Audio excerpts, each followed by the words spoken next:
Assalamualaikum warahmatullahi wabarakatuh.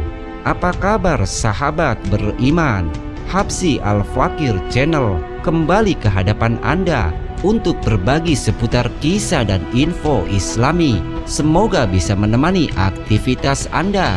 Jangan lupa tekan tombol subscribe dan aktifkan notifikasi tombol lonceng agar tidak ketinggalan info terbaru dari Habsy Al-Fakir Channel.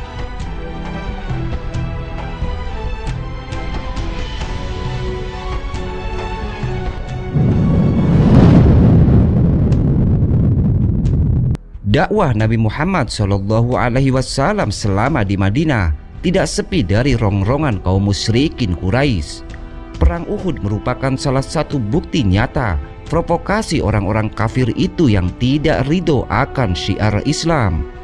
Dalam pertempuran ini, pasukan muslimin berjumlah sekitar 700 orang.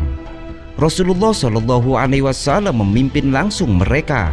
Sementara itu, kaum musyrikin yang bertolak dari Mekah mencapai 3.000 orang. Kalah jumlah tak berarti surutnya semangat jihad. Bahkan tekad para sahabat Nabi SAW semakin kuat untuk melawan musuh-musuh Allah. Mati syahid menjadi sebuah kerinduan. Melindungi Rasul SAW menjadi sebuah dorongan hati yang kuat. Salah seorang yang berangkat ke medan pertempuran dari Madinah ialah Qotman. Ia ikut dalam kubu muslimin. Umat Nabi SAW sempat berada di pucuk kemenangan.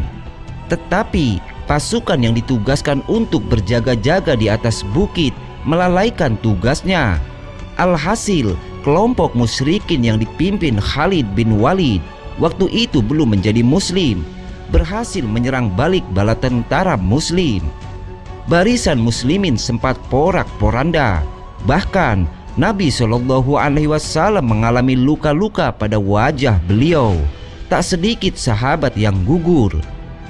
Ketika pertempuran benar-benar usai, muslimin menderita kekalahan. Sementara kaum musyrikin kembali ke Mekah dengan rasa puas karena dendam sejak perang Badar telah terlampiaskan. Tidak seorang pun di antara kita yang dapat menandingi kehebatan Qotman, kata salah seorang sahabat. Sebab Qotman ditemukan telah ikut gugur dengan luka-luka yang banyak di sekujur tubuhnya. Mendengar perkataan itu, Nabi Muhammad SAW menjawab, "Sungguh, dia itu adalah golongan penduduk neraka." Para sahabat menjadi heran, bagaimana mungkin seseorang yang telah berjuang dengan begitu gagah berani di medan pertempuran justru akhirnya dimasukkan Allah Subhanahu wa Ta'ala dalam neraka. Rasulullah SAW lalu menjelaskan, semasa Qotman dan Aktham keluar ke medan perang bersama-sama, Qotman telah mengalami luka parah akibat ditikam musuh. Badannya dipenuhi dengan darah. Qotman mengambil pedangnya, kemudian mata pedang itu dihadapkan ke dadanya. Ia benamkan pedang itu ke dalam dadanya. Qotman ternyata mati bukan karena dibunuh musuh, melainkan bunuh diri.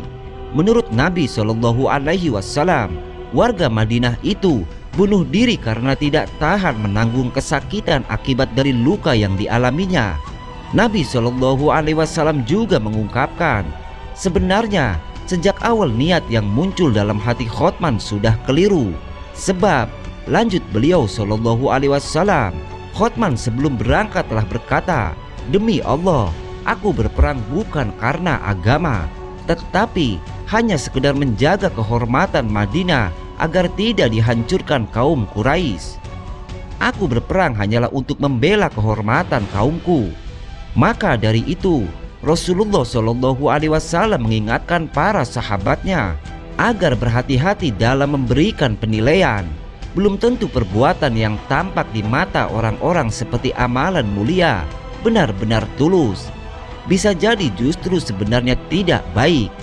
Sesungguhnya, seseorang tampak benar-benar beramal dengan amalan penghuni surga menurut pandangan manusia, padahal ia termasuk penghuni neraka. Dan sesungguhnya seseorang tampak beramal dengan amalan penghuni neraka menurut manusia, padahal dia termasuk penghuni surga. Sabda beliau, wallahu a'lam. Mungkin ini yang dapat kami sajikan dalam kesempatan kali ini. Semoga bermanfaat dan bisa diambil hikmahnya.